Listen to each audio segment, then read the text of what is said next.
नमस्कार, मैं राकेश दिवाकर और आप देख रहे हैं पब्लिक लैब। मेरा इस समय आगमन हुआ है ग्रांड होटल में और यहाँ मुंशी प्रेमचंद के लिए प्रेमचंद कह सकते हैं साहित्यकार रह चुके हैं। पूरा भारत नहीं, पूरा वर्ल्ड, पूरा देश जानता है मुंशी प्रेमचंद जी को और उसी सिलसिले में मेरे यहाँ आगमन हुआ है। तो सिमन परिचय, सबसे पहले परिचय दीजिए और बताइए किस। मैं पीयूष श्रीवास्तव और यहाँ पर मुझे मौका मिला था कि यहाँ प्रेमचंद की प्रासंगिक किताब पर बात करूं। कितने वो आज हमारे समाज के लिए कितने प्रासंगिक हैं, इस विषय पर मैं बात कर रहा था और भी जो वक्ता थे उन्होंने भी इस विषय में बात करी।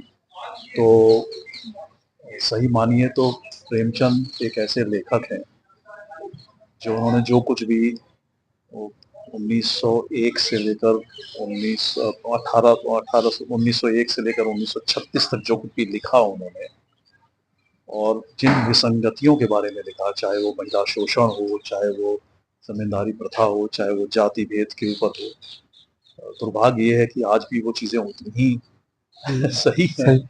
वही त्रासदियां आज भी हमारे समाज में जो उस समय थी। तो मेरे ख्याल से प्रेमचंद प्रासंगिक तो हैं, लेकिन हमें इतने प्रासंगिक है इस बात को लेकर बहुत खुश नहीं होना चाहिए। हमें ये सोचना चाहिए कि हमारे समाज में वो सारी विद्रूपताएं, वो सारी दरारें क्यों हैं और हम कैसे उन चीज़ों को दूर कर सकें, ताकि प्रेमचंद ने जो सपना देखा था कि चीज़ें ना रहें, वो वाकई ना रहें। ठीक, धन्यवाद जी मैम। जिस तरह के मुंशी प्रेमचंद के बारे में मैं भी मैंने भी पढ़ा है साहित्य, और मुंशी प्रेमचंद एक साहित्यकार, इतने गदर साहित्यकार रह चुके हैं।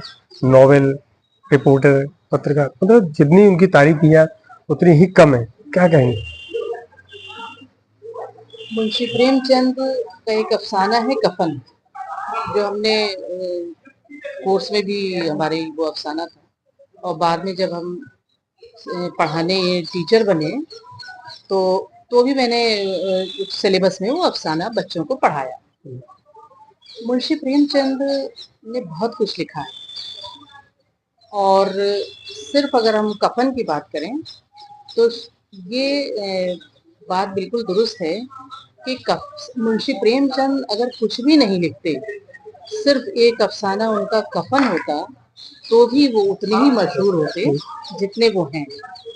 अब सवाल ये है कि अफसाना कफन जो है उसमें घेसू, माधव और बुधिया बहुत चंद किरदार हैं उसमें, क्योंकि अफसाना जो है वो मुख्तसर होता है, 2-3 से ज्यादा किरदार नहीं होते।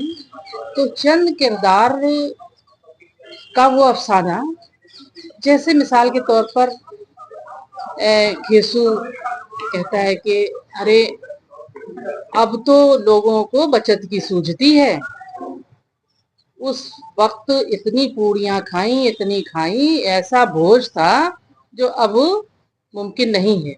तो वो जो अल्फाज हैं, वो जो लाइन है उसमें, जो मुकालमा है कफन में, यकीनन आज बहुत बदल चुका है।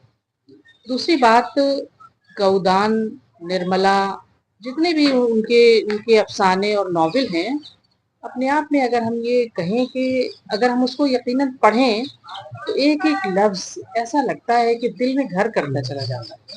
तो मुंशी प्रेमचंद, शायद हमें ये लगता है कि उनके जितने भी लेखन हैं वो हमेशा याद किए, पढ़े जाते रहेंगे।